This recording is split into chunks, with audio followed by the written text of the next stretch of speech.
I wasn't supposed to see the receipt. Mom thought I'd quietly accept being left behind, again. But the moment I saw those charges, something in me snapped. It wasn't just about the money. It was about every time they acted like I didn't belong. So that night, I decided, this time, I'm not the one being left behind. This time, I'm the one walking away.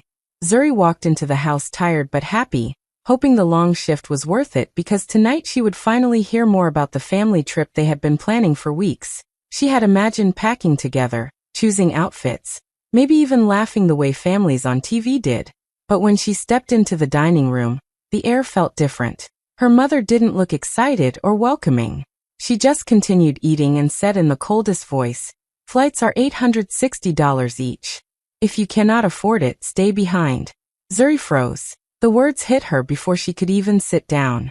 She forced a small smile and nodded like it didn't hurt, but her chest felt tight. She had worked extra shifts, skipped meals, and saved every coin because she thought they would plan everything together. She thought she mattered. But the way her mother said it made it clear, whether she came or not didn't change anything for them. Her father didn't look up from his phone. Her younger brother Oba smirked, enjoying the moment. No one asked if she was okay. No one asked if she needed help. It was like she was a guest in her own home. Someone whose presence didn't make any difference. Zuri sat down quietly, pretending to eat even though her stomach was already sinking.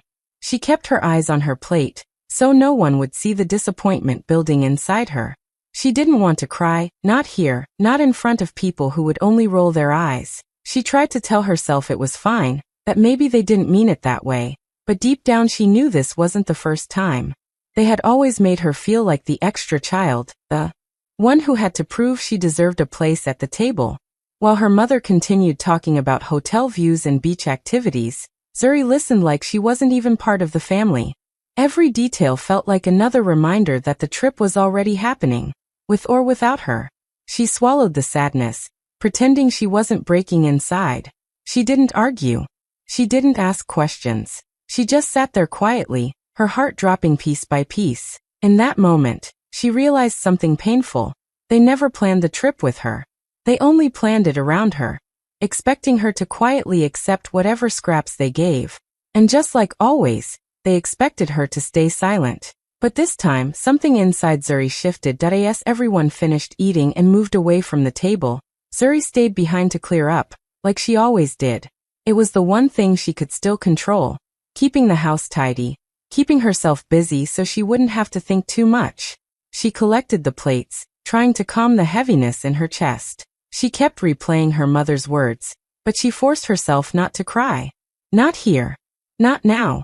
While she wiped the table, her eyes caught something near the fruit bowl, an envelope with her father's name written on it. It wasn't unusual to see mail lying around, but this one looked recently opened. She reached forward to move it aside, and just then, a folded paper slipped out and floated to the floor. Zuri bent down to pick it up, planning to put it back without even looking. But when she touched it, the bold letters at the top caught her attention. Flight confirmation. Her heart skipped. For a moment she froze, telling herself it was probably old, or maybe for something else. But her fingers moved on their own, unfolding the paper slowly. When she saw the date, her breath got stuck in her throat. It was for the Cape Verde trip. Her eyes moved down to the list of passengers. The first name her mother's. The second her father's.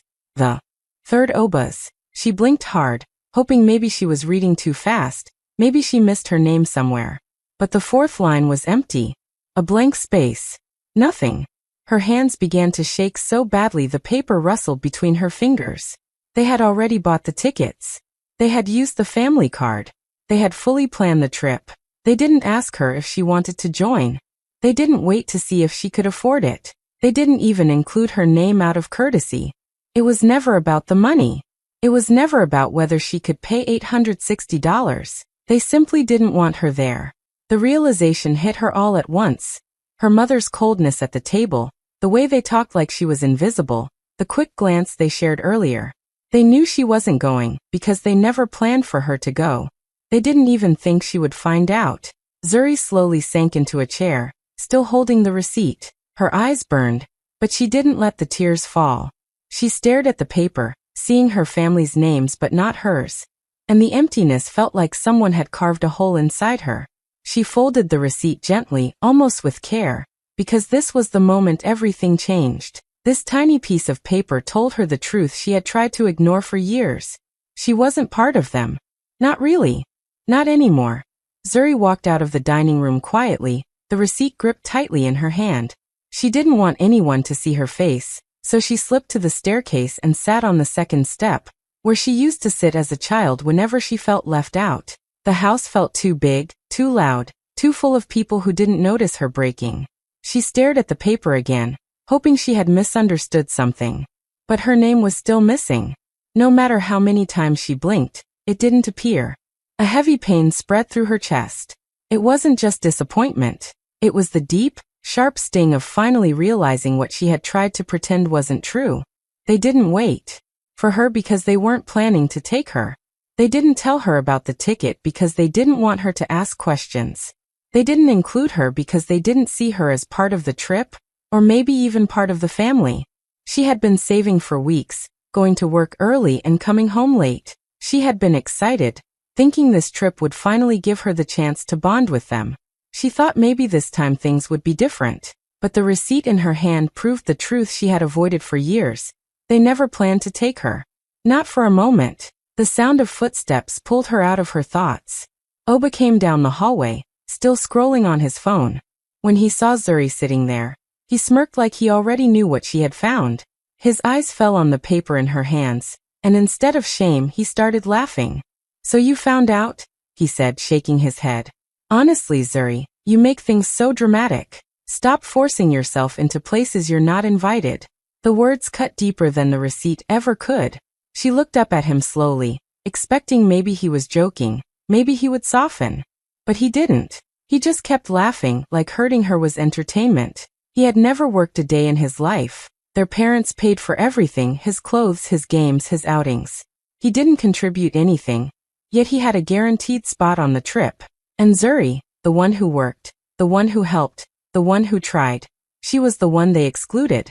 For the first time, she didn't argue back. She didn't try to explain her feelings. She didn't defend herself. She just looked at him and realized how blind she had been. She thought if she worked harder, if she tried more, if she stayed quiet, one day they would appreciate her. One day they would see her. But now she understood the truth clearly. No matter how much she gave, they would always treat her like she didn't belong. And sitting there on that cold staircase, Zuri felt something inside her shift. She wasn't going to beg for space anymore. She wasn't going to chase their acceptance. They didn't want her. So maybe it was time for her to stop wanting them too. Zuri stood up from the staircase slowly, feeling strangely calm even though her heart was hurting. She walked to her room without looking at anyone, as if her body already knew what she needed to do. The moment she closed her door, she finally let out the breath she'd been holding since dinner. Her room was small, simple, and quiet. Maybe the only place in the house where she felt safe. She looked around and realized she couldn't stay here anymore. Not after everything she had just seen and heard. She sat on her bed for a moment, holding the receipt like it was the final proof that she didn't matter to them. Then something inside her settled. She wasn't going to beg them to include her. She wasn't going to wait for their love or approval anymore. She was done hurting quietly. She had spent years hoping they would notice her.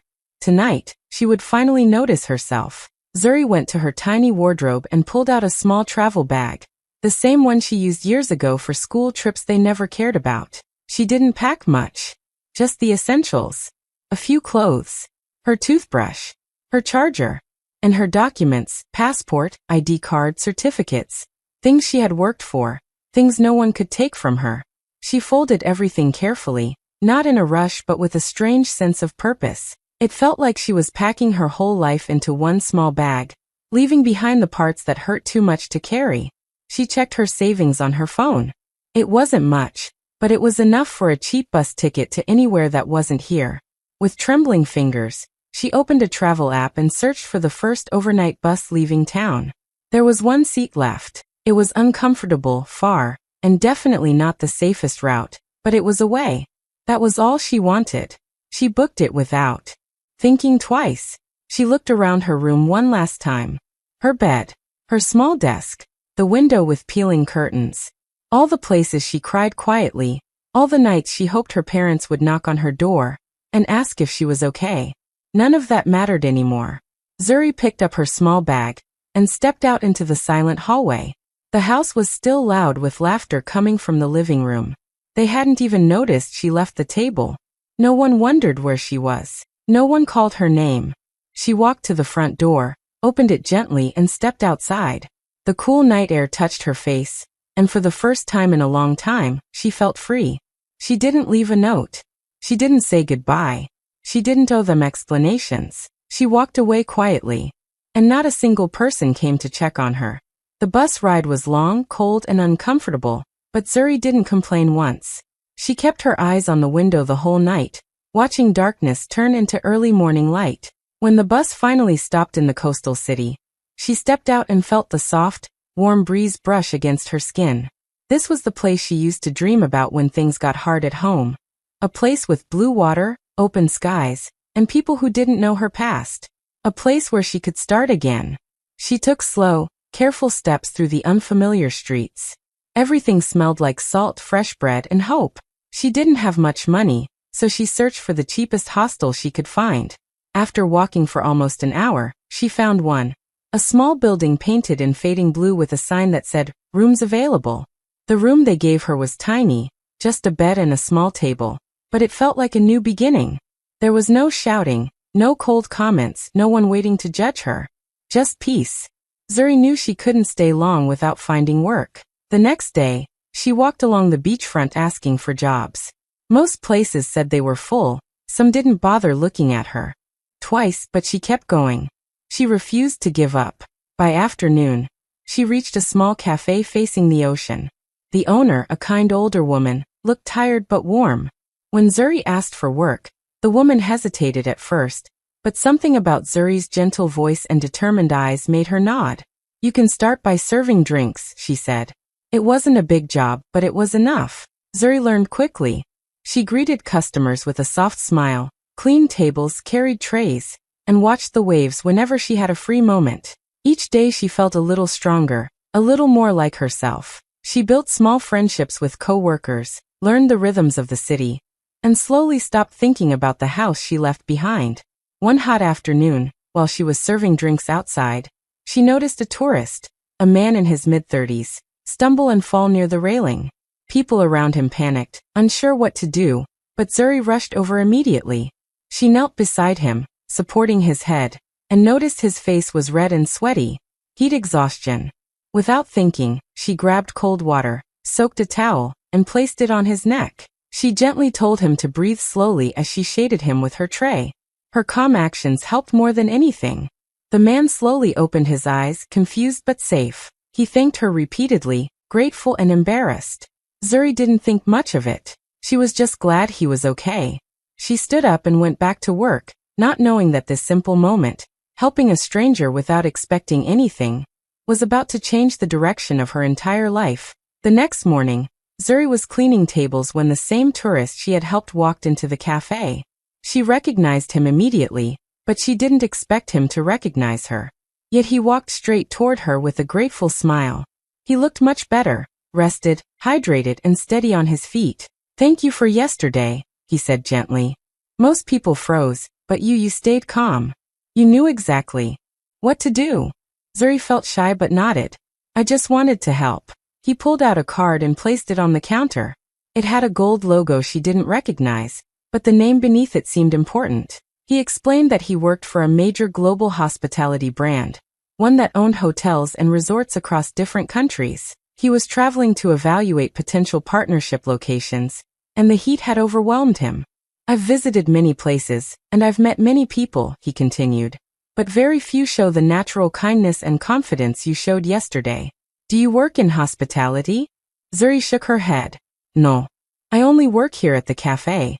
He smiled like he saw something she didn't. "You handled a crisis better than most trained staff. We run a professional development program for people with potential. I think you'd be perfect for it." Zuri blinked, unsure if she heard him correctly. "Me? Yes," he said. "You." He explained that the program came with training, accommodation, and a small salary. After completing it, Participants were placed in one of the company's resorts or hotels. It was the kind of opportunity people waited years for. Zuri's heart raced. It sounded unbelievable, like a chance she wasn't allowed to dream about. She looked at the card again, then at the man, trying to see if this was real. But everything about him was sincere. He wasn't trying to trick her. He genuinely believed in her. Still, fear whispered in her mind. She had just started rebuilding her life. What if she failed? What if she wasn't good enough? What if she disappointed him, just like her family always claimed she would? He noticed her hesitation and said softly, "Think about it. You deserve much more than you realize." That sentence stayed in her head even after he left the cafe. Zuri walked to the beach during her break and sat where the waves touched her feet. She remembered her mother's cold voice at the dinner table. "If you cannot afford it, stay behind."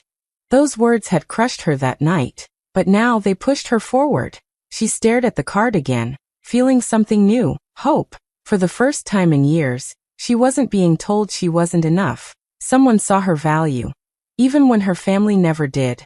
Zuri stood up, wiped her eyes, and made her decision. She would not stay behind ever again. So she said yes. The training program started faster than Zuri expected. She moved into the company's accommodation, simple but comfortable, and began her classes.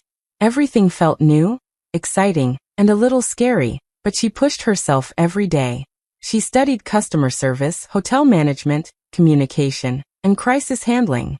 While others struggled to stay focused, Zuri absorbed everything like a sponge. She wanted to prove to herself that she deserved this chance. Soon, the company began sending trainees to different resorts for practical experience. Zuri found herself traveling more than she had ever imagined. Beaches, mountains, busy cities, quiet islands. Each place taught her something different. She learned how to manage staff, solve problems quickly, and take care of guests with patience and kindness. Her supervisors noticed how naturally she connected with people, how she listened without judgment, and how she stayed calm even during stressful moments. Whenever a guest felt upset, they called for Zuri. Whenever a new trainee needed guidance, they paired them with Zuri.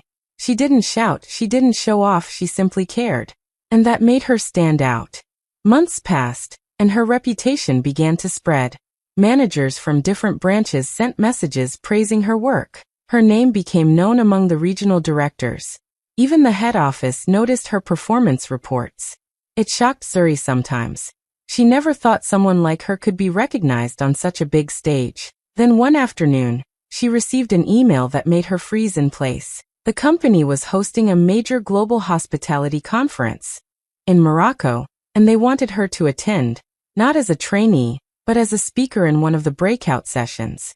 The event would be streamed worldwide to thousands of viewers.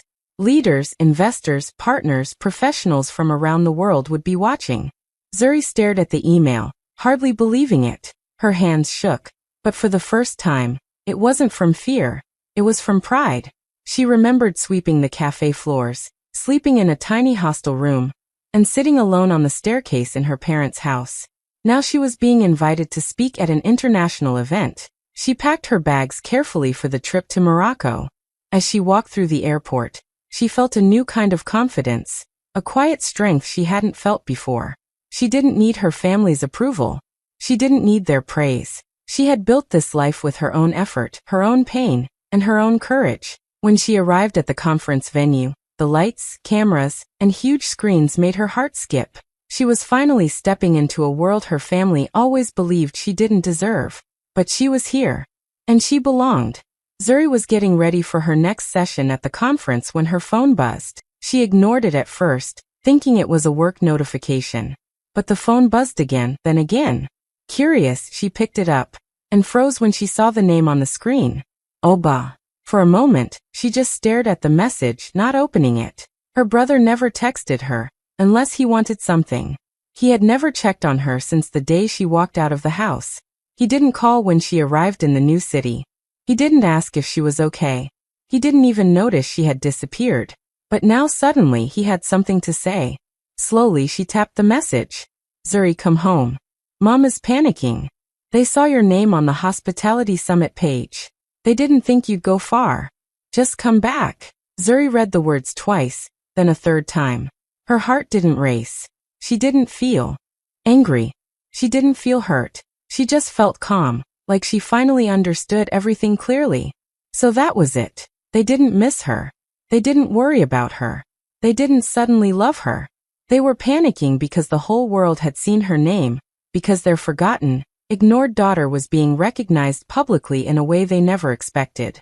She could almost hear their voices in her head. Her mother pacing the living room shocked. Her father checking the page again and again. Oba rolling his eyes but secretly confused about how she got this far. They didn't reach out when she needed them.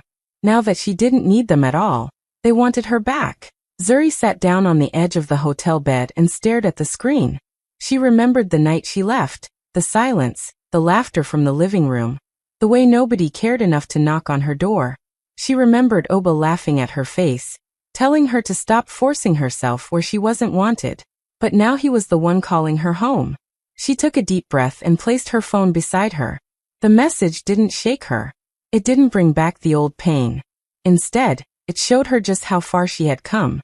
She wasn't the girl crying on the staircase anymore. She wasn't waiting for their approval. She wasn't begging for a seat at their table. She was in Morocco, representing an international company, preparing to speak in front of industry leaders. Her family now pretended nothing happened. But Zuri remembered everything. She stood up, smoothed her dress, and walked toward the conference hall. Her life was moving forward. She wasn't turning back. Zuri stood in the grand hotel lobby of the summit, dressed neatly in her conference badge, and holding the folder her company had given her. She was prepared for meetings, interviews, and introductions. What she was not prepared for was seeing her parents walking through the glass doors, looking around as if searching for a lost child. For a moment, she froze. They looked smaller than she remembered, almost nervous. Her mother's eyes widened when she saw her, and her father straightened his shoulders quickly, trying to appear confident. But Zuri could see the surprise on their faces. They had not expected her to look so calm, so sure of herself, or so important. Her mother rushed forward first, reaching out as if nothing had happened. "Zuri, my daughter," she said in a soft emotional voice. "You should have told us you needed help. We would have supported you." Zuri stood still, not moving into the hug. She simply looked at her mother, remembering all the nights she cried alone, all the doors that had been closed on her, and all the times she had begged for their attention but received silence.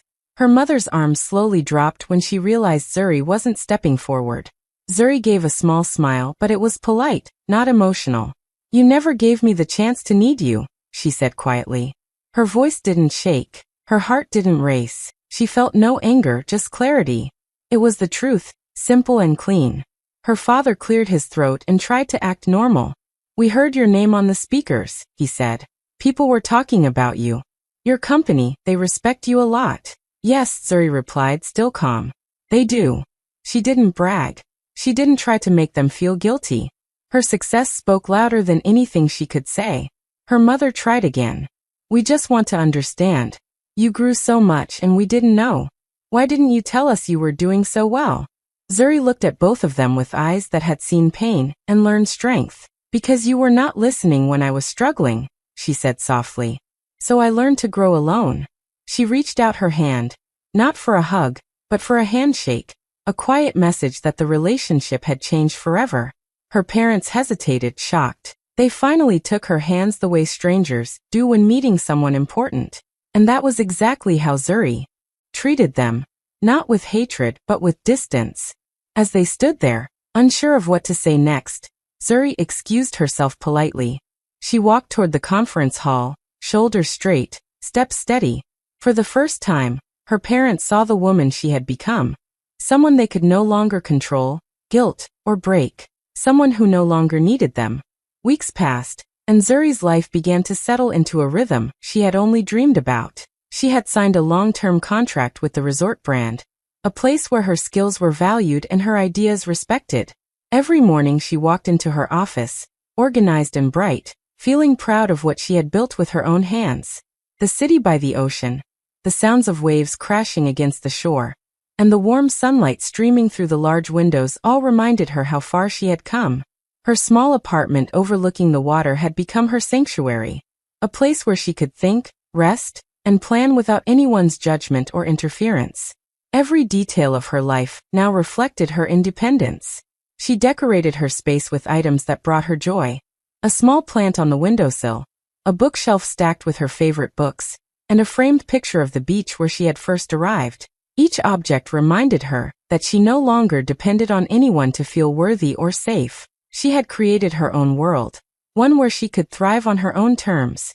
One quiet afternoon, she decided to send a message to her family.